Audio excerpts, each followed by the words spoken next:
प्राण चले जाएं, चाहे जितना कष्ट दिया जाए, हम अपनी निष्ठा से ना हटें। प्रकृति जनित कष्ट, विकार जनित कष्ट, मन जनित कष्ट, दैवी आपदा जनित कष्ट, बहुत प्रकार के कष्ट हैं। जो धर्म को कष्ट सहकर धारण करता है वही वास्तविक धर्मात्मा है। इसीलिए धर्मात्माओं की बहुत टोलियां नहीं होती हैं। कोई विरला जो प्राण समर्पित किए हुए हर कष्ट को सहता हुआ धर्म का पालन करता है, वही महापुरुष होता है। वही निष्ठावान, जगत मंगल करने की सामर्थ्य रखता है। सच्ची मानिए, महापुरुषों ने अपार कष्ट सहा है। जब उनके पावन चरित्रों को पढ़ो तो अपनी भक्ति का जो भाव है वो बहुत ही लघु और सारहीन लगता है कि हमारे में कहां भजन है, वो कहां है वो निष्ठा हमारे अंदर। प्राणों को पुष्प की तरह न्यौछावर कर दिया अपने धर्म पालन के लिए, अपनी उपासना के लिए, अपनी निष्ठा के लिए प्राणों की आहुति दे दी और आह नहीं किया और जय ही मनाया। आपकी जय हो हे प्रभु, आपका ये जो विधान है ये मुझे परम मंगल सुखदायी है। मतलब दिमाग कहां नहीं करता। जब महापुरुषों के चरित्रों का अवगाहन करो तो रोने की सिवा और कोई रास्ता नहीं दिखाई देता।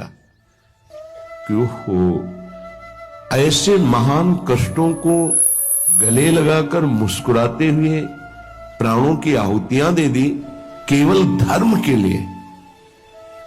इतिहास भरा हुआ है ऐसे महापुरुषों से। हम उपासना के मार्ग में चलते हैं, थोड़ा भी कष्ट नहीं सह सकते। प्राकृतिक दैवी आपदा इनकी बात नहीं कर रहा, केवल इंद्रियों की विलासता। रसेंद्री अच्छे अच्छे पदार्थ पाना चाहती, जनेन्द्री शरीर भोग करना चाहती, श्रवणेन्द्री मनोरंजन सुनना चाहती, एक एक इंद्री प्रकृति के सुखों को भोगना चाहती। जहां नाम मात्र केवल है, सुख नहीं है। लाख प्रवचन करे, लाख प्रवचन सुने, इंद्रियां और मन अपनी ही दशा में रहती। सोचो उन महापुरुषों को जिन्होंने, ये तो बहुत छोटी बात है सहना, भीषण यातनाएं दी गई उनके शरीर में कि आप अपने धर्म को छोड़ दीजिए। यातनाओं को हंसते हुए स्वीकार कर लिया। चित्त व्यथित हो जाता है कि प्रभु आपका विधान केवल महापुरुष ही सह सकते हैं, वही समझ सकते हैं, नहीं तो प्रश्नवाचक चिन्ह खड़ा हो जाएगा। आप कहां थे जब ऐसा हो रहा था? तो आप कहां थे? आपका व्रत है करो सदा तिनके रखवारी, महिमा सुनी है सीम की चाप सके को ताशु, बड़ रखवार रमापति। फिर ऐसा, पर वो प्रश्नवाचक चिन्ह शरणागति अधूरी कच्ची होने के कारण होती है। उन महापुरुषों का अपना अस्तित्व ही नहीं रह जाता है, केवल स्वयं भगवान ही बैठे होते हैं। तब ये स्थिति, उपासक सुख दुख को ना देखे, इष्ट देव को देखे, अनुकूलता प्रतिकूलता को न देखे, अपने धर्म को देखे, अपनी उपासना को देखे, तभी वो आगे बढ़ सकता है। सच्ची कहते हैं, हृदय रो पड़ता है इन महापुरुषों की निष्ठाएं देख करके। वाह, कैसी धर्म निष्ठा है। देह प्राण ते प्रिय कछु नाही, किसी का भी हो, देह और प्राण बहुत प्रिय है। लेकिन इन महापुरुषों ने, गुरुजनों ने देह प्राण की किंचन मात्र परवाह नहीं की। धर्म के लिए हम छोटी सी वस्तु भोजन, छोटे से इंद्रियों के भोगों के लिए अपने धर्म का त्याग कर देते हैं। महापुरुषों ने अपने प्राणों का त्याग कर दिया, लेकिन धर्म नहीं त्यागा। ये जब तक निष्ठा नहीं आती, तब तक हम अपने आराध्य देव के प्रताप, महिमा और उनके प्यार को नहीं समझ सकते। अनुकूलता को, सुख को, सम्मान को तो कोई भी कृपा मान के स्वीकार ही करेगा, लेकिन प्रतिकूलता को, अपमान को, दंड को, तिरस्कार को जो कृपा मान करके सहता है, उसे महाभागवत कहते हैं, उसे महापुरुष कहते हैं, उसे भक्त कहते हैं। क्योंकि ऐसे महापुरुषों के हृदय में स्वयं सच्चिदानंद भगवान विराजमान रहते हैं। ये संसार बड़ी आग की ज्वाला है। आपको इसलिए नहीं दिखाई दे रहा, आपका चश्मा ठीक नहीं है, नेत्र ठीक नहीं है। नाम जप कीजिए, निरंतर नाम जप कीजिए, फिर देखिए कैसा लगता है आपको ये संसार। एक अजीब स्थिति आती है, एक अलौकिक स्थिति आ जाती है, कुछ अच्छा नहीं लगता। मिलना, बात करना, कोई भोग भोगना, कोई ऐश्वर्य, कोई पदवी, कुछ नहीं। एक ऐसी आग जलती है सच्चिदानंद की, ये सब झूठा आकर्षण क्षण में नष्ट हो जाता है। अभी हमारी मलिन दृष्टि है तो हमको संसार प्यारा लगता है, असत प्यारा लगता है। संसार में तत् 10 दिशो, 10 दिशाओं में इस संसार में कहीं सुख नहीं है। दुखालयम अशाश्वतम, भगवान कह रहे हैं, महापुरुष कह रहे हैं, हमें सुख दिखाई दे रहा है। हमारी बुद्धि पतित हो चुकी है, मलिन हो चुकी है। ये दावानल संसार, जंगल में जो आग लगती है उसे दावानल कहते हैं। ये भड़क रही है, मैं भी उसकी लपेटों में आ रहा हूं। श्रीपाद कह रहे हैं, क्या कर सकता हूं, असमर्थ हूं। ये हृदय की बात है। हा वृंदारण्य काम क्रोध लोभाद्यति बल बहल व्याल संकीर्ण में तत्। एक काम क्रोध लोभ आदि अनेक बलवान सर्प हैं जो अपनी कुंडली में फंसा करके डस लेते हैं और उनका विष चढ़ जाता है। कुछ तो ऐसे लील ही जाते हैं, अजगर आदि। तो लील जाने का मतलब पूरा जीवन निकल गया काम चेष्टा करते हुए, समझ ही नहीं पाए। पूरा जीवन निकल गया लोभ धन की प्राप्ति के लिए, समझ ही नहीं पाए। सुखी वही है जिसने भगवान नाम का निरंतर स्मरण प्रारंभ कर दिया। वो सुखी, वो बेचारा। तुम्हें लगता है वो सुखी, बेचारा है। थोड़ी देर अगर उसके मन में अपने मन को मिला के देखो तो पता चलेगा उसका मन कितना जल रहा है, कितना दुखी है, कितना वासनाओं से गंदा हो चुका है। और शरीर छूटेगा तो बैंक बैलेंस यही रहेगा, वो गंदगी ढो के अगले जन्म में भोगेगा जाके। माने ये असमर्थता का सूचक है। वृंदारण्य किम कुर्मः, मैं क्या करूं, कुत्र यामो, कहां जाऊं, आपकी शरण ले लिया हूं। ये काम क्रोध लोभ आदि ये हिंसक पशुओं की तरह हम पर टूट पड़े हैं। या ब्याल, वहल ब्याल संकीर्ण में तत्, इन्होंने हमें फंसा लिया है। देखो महापुरुष ये निर्विकार है, ये हमारी स्थिति को भांप कर बोल रहे हैं। ऐसा ये काम क्रोध लोभ आदि ये ब्याल सर्प की तरह मुझे अपने में बांध लिया है। जब सर्प बांधता है तो प्रतिपल वो अपने पाश से कसता जाता है, उसकी हड्डियां चूर चूर होती जाती है, फिर वो उसे निगल जाता है। ऐसे ही काम क्रोध लोभ मोह मद मत्सर ये ब्याल की भांति हमको फंसा चुके हैं। हम असमर्थ हो चुके हैं और हमको डस लिया है, इसलिए जहर चढ़ गया है, मेरे को कोई झुका नहीं सकता, मैं धनी हूं। ऐसे न जाने कितने जहर की तरंगें उठ रही हैं। कहां जाऊं, क्या करूं? हे हरि हे वृंदावन धाम, आपके सिवा मुझे कोई शरण में स्वीकार नहीं कर सकता।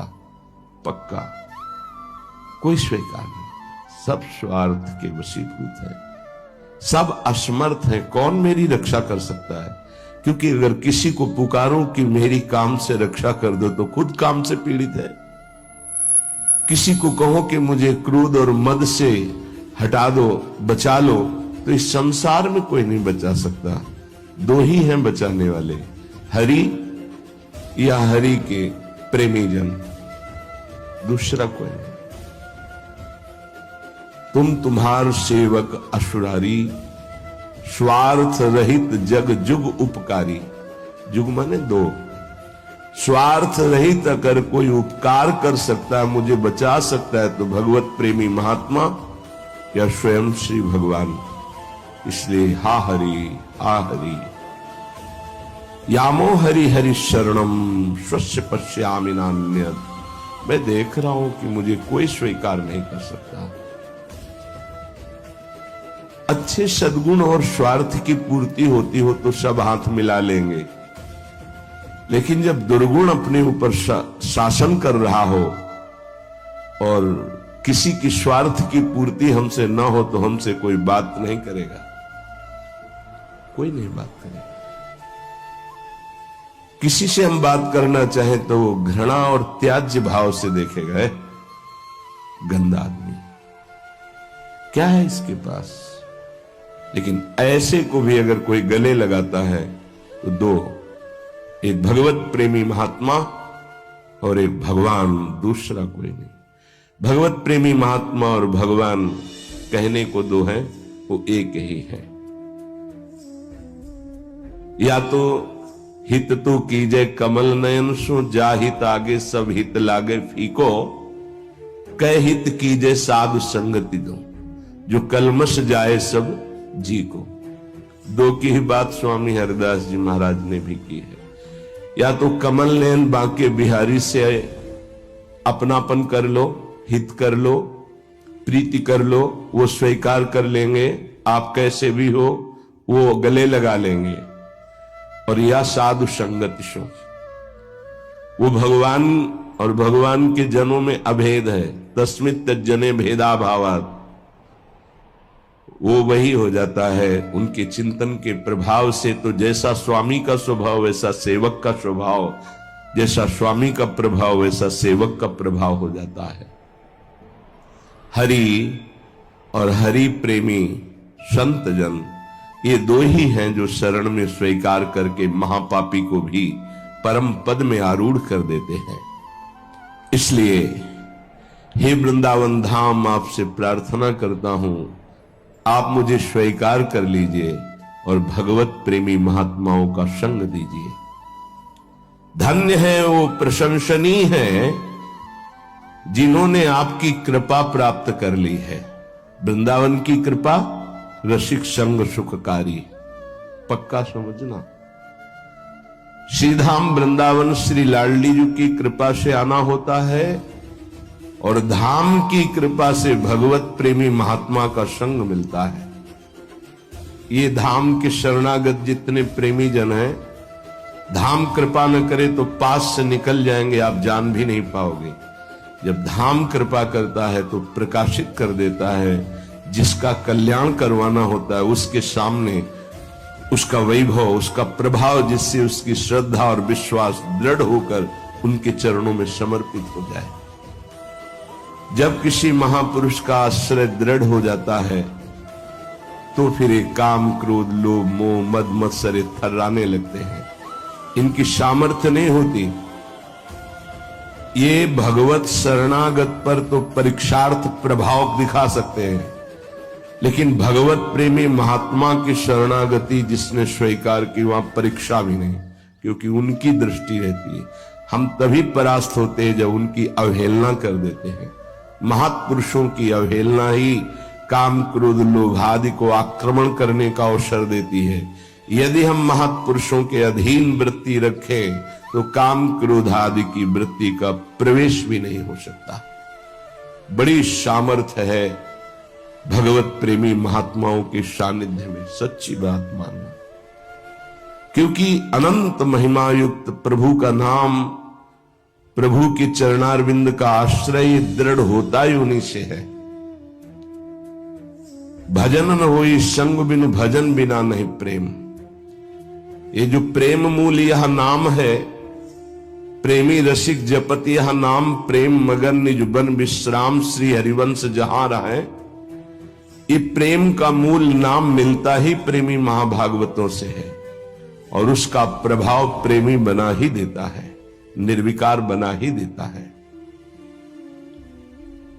भला मृत्यु दंड जैसा सामने भय उपस्थित हो और फिर कोई नाम कीर्तन कर रहा हो, कैसे आश्चर्य की बात है कि शरीर को बड़ी पीड़ा पहुंचानी, बहुत प्रकार से प्रताड़ित करना, नाना प्रकार के दुख एक साथ उपस्थित हो जाए और वो गीत गा रहा हो, बड़ा मुश्किल। ये निष्ठा का प्रभाव होता है।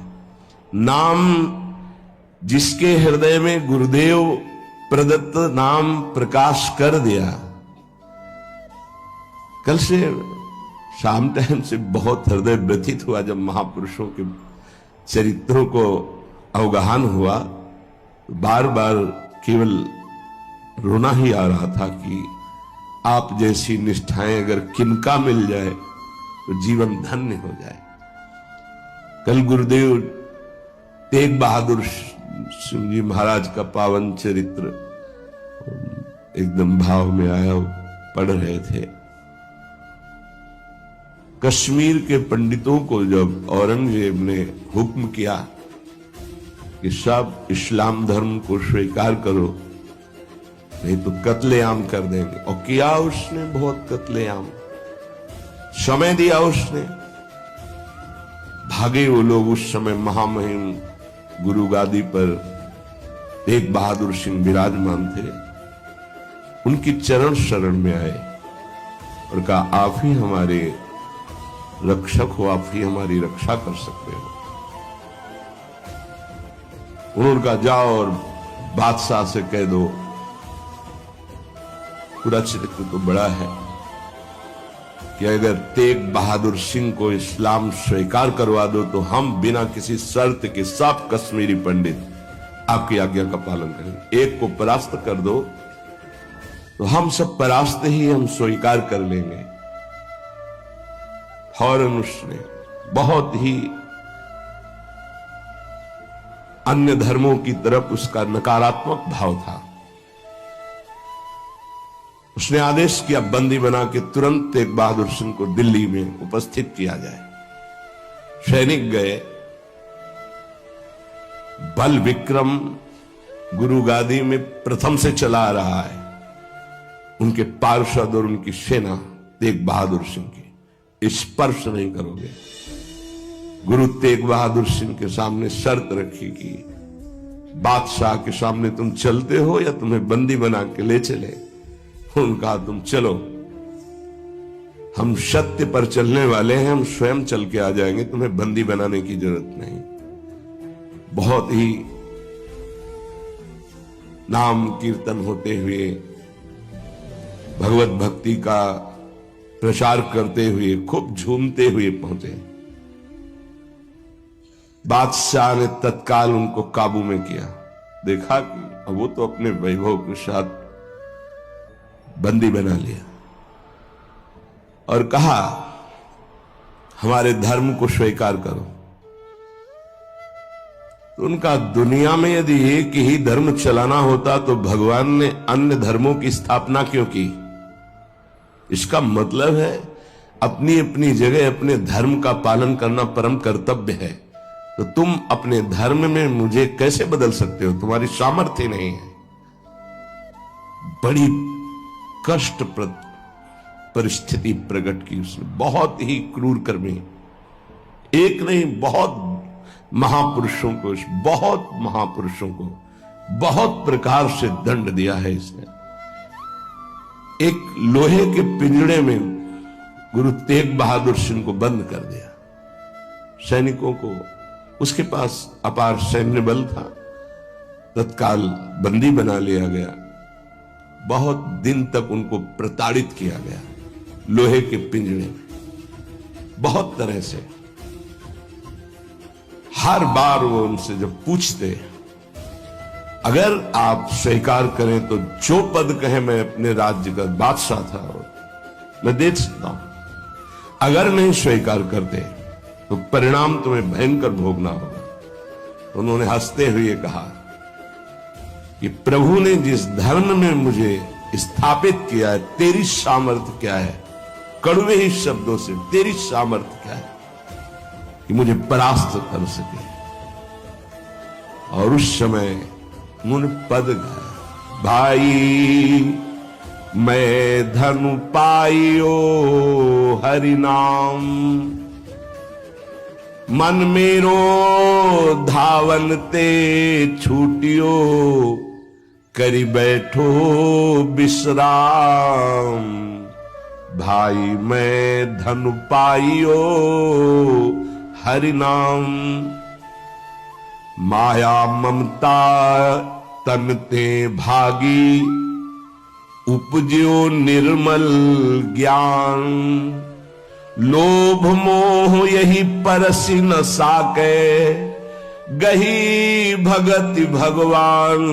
भाई मैं धन पाइयो हरि नाम।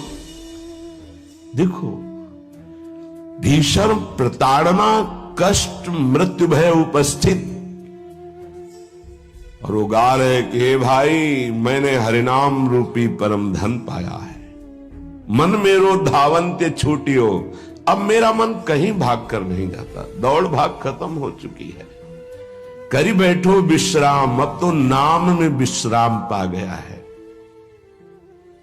इस तन को पीड़ा पहुंचाई जा सकती, पर मेरा अब इस तन से कोई संबंध नहीं है, क्योंकि माया भाग गई है नाम के प्रभाव से। तन से कोई ममता नहीं रह गई। उपजियो निर्मल ज्ञान, इसी नाम के प्रभाव से निर्मल ज्ञान का प्रादुर्भाव हुआ है।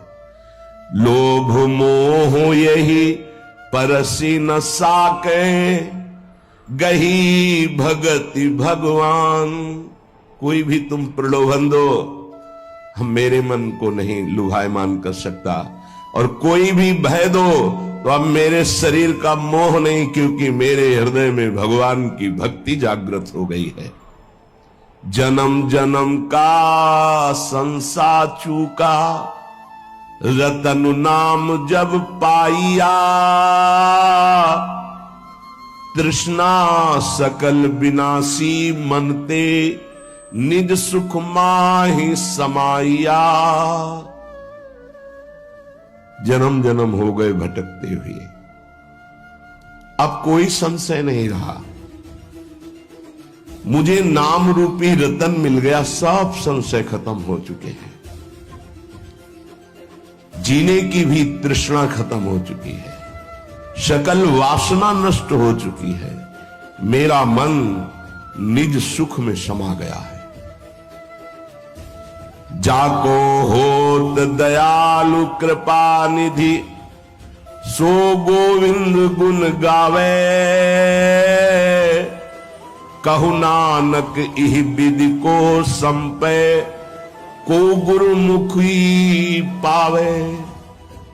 कह रहे, जिस पर भगवान दयालु होता है, कृपा निधि होता है, वही भगवान के नाम गुण को गा पाता है।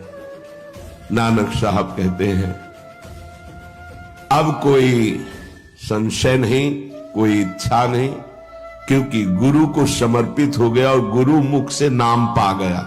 ये बहुत बड़ी उपलब्धि है। अब इसका परिवर्तन नहीं हो सकता। कोई संशय नहीं रहा, कोई मोह ममता नहीं रही। हमारे हृदय में नाम विराजमान है। मेरा मन सुख सिंधु में समा गया है। हरि के नाम बिना दुख पावे, भगत बिना सहसा नहीं चूके, गुरु यह भेद बतावे, हरि के नाम बिना दुख पावे। अगर गुरुदेव का आश्रय नहीं हुआ, गुरु मुख से नाम नहीं मिला तो हृदय में भक्ति नहीं आएगी, भक्ति नहीं आई तो जीवन व्यर्थ चला जाएगा। जिसकी जिह्वा पे नाम नहीं है उसी को दुख व्यापता है, जिसकी जिह्वा पे नाम है उसको कभी दुख स्पर्श कर ही नहीं सकता। कहा भय तीरथ व्रत किए, नाम शरण नहीं आवे, जोग यज्ञ निफल तिह मानो, जो प्रभु जस बिसरावे। क्या हुआ? आपने तीर्थ कर लिया, तपस्या कर लिया, दान कर लिया, लेकिन तुम नाम की शरण में नहीं हुए, नाम नहीं जप किया, भगवान के यश नहीं गाए, तो जोग यज्ञ तीर्थ याटन सब बेकार हो गया। मान मोह दोनों को परिहरी, गोविंद के गुण गावे, कहु नानक विधि को प्राणी, जीवन मुकुत कहावे। जो निरंतर नाम जप करता है, भगवान का यश गाता है, नानक साहब कहते हैं वो जीवन मुक्त महापुरुष होता है। ये भारी दुख की परिस्थिति में आनंद मगन होकर, तिहि नर जन्म अकारत खोया, इहि राखो मन माही, तीरथ करत बिरत पुनि राखे, नहीं मनुआ बस जाए। अगर नाम जप नहीं चल रहा, गुरु शरण में नहीं, तो और सब करके देख लो, मन को वश में नहीं कर सकते हो। निफल धर्म ताहि तुम मानो, साच कहत मैं या को, तीरथ करे बिरत पुनि राखे, नहीं मनुआ बस जाको। मान लो मेरी बात, तुम्हारा तीर्थ, तुम्हारा वैराग्य, तुम्हारा सब धर्म कर्म व्यर्थ माना जाएगा यदि गुरु कृपा नहीं हुई, तो तुम्हारा मन वश में नहीं होगा, मन नाम में नहीं लगेगा। जैसे पाहन जल मही राखी, भेदे नहीं ती पानी, तैसे ही तुम ताहि पिछानो, भगतहीन जो प्राणी। जो गुरु की शरण में नहीं आया उसका हृदय पत्थर जैसा कठोर होता है, चाहे जितना पानी डालो पसीजेगा नहीं, वो द्रवित नहीं होगा पत्थर। ऐसे ही अगर गुरु की शरण में नहीं आया तो हृदय उसका मलिन बना रहता है। जिसके हृदय में भक्ति नहीं जागृत हुई गुरु चरणों की, वो व्यर्थ जीवन है, मृत जीवन है। कलि में मुकुति नाम ते पावत, गुरु ही भेद बतावे, कहु नानक सोई नर गुरुआ, जो प्रभु के गुण गावे। वही गुरु का है जो प्रभु का नाम और प्रभु का जस निरंतर गाता रहता है। बड़ा उनके ऊपर जुल्म किया, भारी पीड़ा पहुंचाई गुरु तेग बहादुर सिंह को। उन्होंने कहा कि मैं अपना धर्म कभी नहीं छोड़ सकता, जितना चाहे तू पीड़ा दे दे, और डर उस परमात्मा से, जुल्म मत कर। लेकिन वो तो क्रूर कर्मी, वो गुस्से से लाल हो गया, बहुत तरह से पुनः पीड़ा पहुंचाई। इसमें तो सारांश में बता, बहुत पीड़ा पहुंचाई, बहुत डराया, लेकिन वो पर्वत के समान अटल रहे। बस जो जीवन में है वो भगवान का नाम और भगवान का गुण है।